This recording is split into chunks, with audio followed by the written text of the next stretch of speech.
趁着粉丝老妈不在家，已经把她一个80多平的家扔空了，现在接着扔这个90多平的房子。主卧和客厅已经都清完了，今天轮到这个阳台了。在这个家里扔出去最多的就是过期的东西，还有不穿的衣服。阿姨70多岁了，参加听课这个组织得有10年的时间了。2个家里的囤货真的是一堆又一堆，太多了根本就吃不过来，再加上最近这1年半让她姑娘给叫到海南去了，所以只要在这个家里面能找到的大部分都是过期的。小姐妹交代过，只要是往嘴里吃的，不管是好的还是坏的，哪怕过期1天都不留。刚才那个桌子就这3箱精油没过期，其他的全部都扔掉了，还有一大包的蒸肉调料，阿胶糕啥的还是老样子，都给他们打开扔的。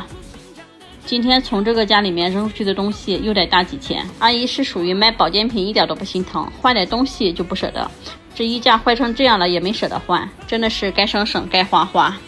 小姐妹不是说了吗，阿姨属于是特别犟的人，她认为有用的东西花多少钱她也不心疼，别人再说不好，她认为好的东西那就是好的。这个土蜂蜜过期了，我暂时先留一留，再问问小姐妹。每次扔蜂蜜的时候都有人提醒我蜂蜜不过期。收拾主卧的时候是先收拾的阳台，但是后来发现阳台和主卧剪在一起太长了，所以就先发的主卧后发的阳台，所以这个时候还能看到主卧的床，别以为看穿台了啊，主要就是为了把阳台剪在一起，看得有一个明显的效果。阳台上那个柜子里的衣服90%都扔掉了，有一半是小姐妹小时候的衣服吧，阿姨都没舍得扔呢。这次偷偷的收拾屋，小姐妹几乎把所有小时候的衣服全部都扔掉了。看阿姨多节俭，衣服坏了都得把袖子啥的全剪下来。那个年代的人是不是都差不多呀？我妈也那样，真的是一点都不浪费。衣服袖子坏了可以改坎肩，衣服身子坏了可以把袖子剪下来当套袖，有个碎布头都得打瘸子做鞋垫。这堆毛衣也是阿姨织的，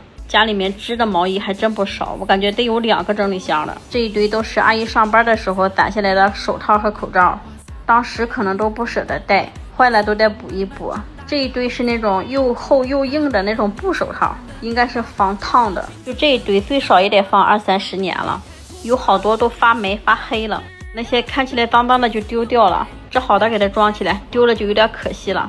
小姐妹说等到时候给她送人，这东西是有空就塞。这个角落吃的用的都有，长出来了几号蚊香叶，看那些日期是2012年的，这时间也够久的了，肯定是放到那个角落里就忘了，以后再用的时候就又买了，要不然的话蚊香叶早就消耗掉了。这个房子的玻璃小姐妹都是找的保洁大姐擦的，擦这块玻璃的时候我正在那拍视频，我就看那个玻璃刷掉了好几次。那锅底下不都坏了吗？这个桌子小姐妹说不要了，扔之前我想给她敲下几块板来给她钉到那上面去，但是敲了老长时间发现这个板根本就敲不下来，都是贴皮的，后来我就放弃了，直接这么丢出去了。看着这些板我还挺心疼的，要不说专业的事就得找专业的人干，这么大的一个桌子他们一个人就背下去了。这套房子收拾出来的东西我一趟也没往下拿，小姐妹花钱找人扔的，就是厅2个卧室加上阳台，这所有的东西扔出去是花了400块钱。他们来的那天小卧室的衣服都没整完，我就给他抱出来放边上去了，要不然还能多个7、8包。这来了一个大卡车，装了满满一车，柜子啥的都是拆碎了然后才装到车上去的。阳台上把这个柜子一撤，看着宽敞了1倍。客厅和饭厅里面有几块地板砖是坏的，小姐妹说直接给它换成石塑地板吧。我前3天是清的东西，第4天约的铺地板来了。今天就先剪一下阳台的，等明天把其他房间剪给你们看看。这是阳台铺完的效果，留下来的东西都在厨房里放着，我先把这个柜子修好，然后把它们都归置进来，省得在外面摆的乱七八糟的。后面不是板的哈，就是那种包家具用的那种贴皮，可薄可薄了，比现在的背板要薄很多。这个柜子的背面是一个外墙，也没有雨搭遮挡啥的，每次下雨可能比较潮湿，所以下边那个板儿都坏了。这边柜门里面是有一根下水道，冬天肯定是有水珠，这个板材都有点发霉了，我全部都给它们拆掉了。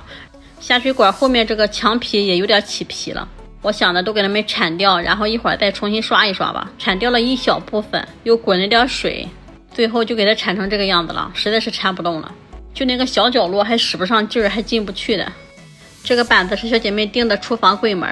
订的时候我算了些尺寸，1张板不够，2张板会剩，所以呢我就把阳台柜子里面拆下的那几块板让老板直接给裁出来了。最主要的是后边这块大板，我看了一下，就是扔出去那些柜子也没有这么大的，老板人还挺好的，剩下来的边角料都给拿来了，我找了一块放在上面这个格里正好。这边的板我是提前量好让它给裁出来的，但是这有个水管需要掏个洞。我干活都是喜欢先把那种难的或者是累的给它干完了，再去干那种好干的，这样不累也不用着急忙慌的，要不然有时候把好干的干了，剩下难的干着就没有心气儿了。量好了尺寸，画到板上就开始操作了。前两天我在上一套房子收拾阳台的时候，不是用过电锯吗？好多人就问我这个叫啥，它就是叫电锯，但是我不建议家里买这个东西，能用到的几率很小，而且它也有危险性。要是想做个东西裁个板的，可以上建材市场直接去买板，它给你分割，分割完了还可以包边，这几个角得切掉一块才能放进去，每个角落都有一个木房。下边这个木板刚才拽的时候把木方子给拽下来了，家里也没有钉子，钉的话可能也钉不住了，所以我就按照高度裁了几块板，靠下水管那块有2块板就能给它塞住，这边没有办法，我就直接锯了根长条给它顶起来了，踩了一下可结实了，上边这一块就直接掏个洞放上就行了。别看2块板我修修改改的也锯了挺长时间，上边这个板刚才不是长吗，让我锯下来一小条，现在安上正好了。这块板就是为这准备的，宽窄啥的都正好。下面那个格我是后边墙上放了一块，底下又铺了一张，但是量尺寸的时候忘了把那个板的尺寸去掉了，幸好家里有电锯，要不然都按不进去了。我拿胶码和上边的板给它连在一起了，这样就不会倒了。本来我以为1小会就能干完的活，在这一忙活也小2个小时，这样定完看着干净多了。其实水泥墙抹一层腻子粉还真不如直接刷外墙漆，多刷2遍，刷完也挺白的。我这才刷了1遍的效果，前后一对比是不是好看多了？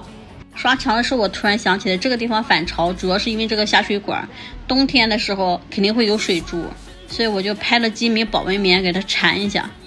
这样冬天它那个水珠不会出现在外面了，柜子里面它就不会那么潮了。这个柜子小姐妹纠结了好多遍了，就想给它打了，就因为打完以后这个水管是裸露在外边不好看，所以最后放弃了。完保温棉以后这个板还放不进去了，硬往里放，差点把那个保温棉整坏。我又拿着电锯上外边锯了一小条，就两边锯那么一小条它就能放进来，差一丢丢都不行呀。这一来一回又耽误小20分钟。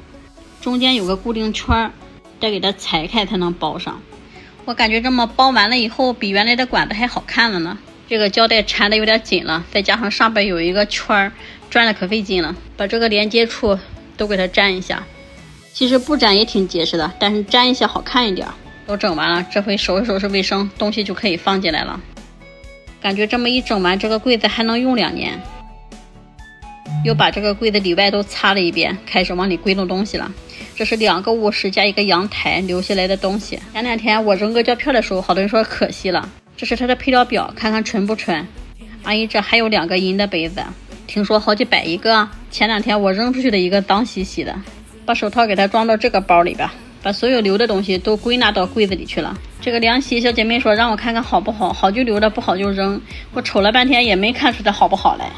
我都不知道是该扔还是该留了。窗户擦完了，我给这个门再擦一擦，这个阳台就彻底收拾完了。再有什么留的东西就可以往那个柜子里放了，要不然东西都摆在外边，就看着总也收拾不出效果来。我这次拍了一袋鱼鳞抹布来擦玻璃，感觉用的效果也挺好，擦完也没有水印，也没有毛絮，但是它必须得干着用，不能给它打湿了。要是不喜欢魔力抹布湿完了那种滑滑的感觉的，可以拍鱼鳞抹布。小姐妹她们家2套房子都是铝合金的，真的特别难擦，而且有的都已经是擦不出来的状态了，但是擦了总比不擦强。窗帘上有个大虫子，这是啥？还会飞呢，飞进来让我给它整出去了。感觉这个石塑地板好像有棱，拖地的时候必须得顺着它拖。小姐妹前段时间就给我买了这个紫外线消毒灯了，让我收拾大衣柜的时候烤一烤再收拾，我总也忘记使。收拾完了以后把每个房间都烤一烤吧。这个阳台收拾完最后就是这个样子了。小姐妹想把阳台上这个大衣柜的门也换成这个板的，我就感觉颜色太深了，我给它比量了一下，